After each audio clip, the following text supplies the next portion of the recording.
கிறிஸ்துவில் பிரியமான சகோதர சகோதரிகளே, இன்றைய வார்த்தையின் தியானத்திற்காக நாம் யோவான் எழுதின சுவிசேஷம் 15ஆம் அதிகாரம் 7ஆம் வசனத்தை அப்படியாக நாம் வாசிப்போம்.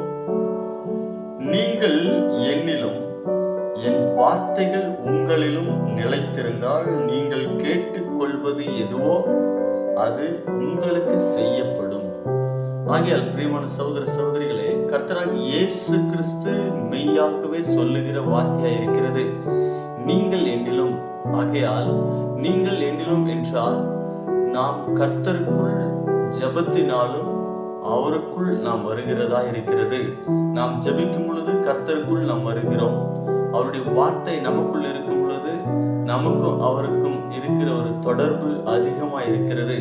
நாம் எப்பொழுது கர்த்தருடைய வார்த்தையில் நாம் வேரூன்றி நிற்கிறோமோ, கர்த்தருடைய வார்த்தை நமக்குள் இருக்கிறதோ, அப்பொழுது நாம் கேட்கும் பொழுது தெய்வம் கொடுக்க அவர் சித்தமாக இருக்கிறார்.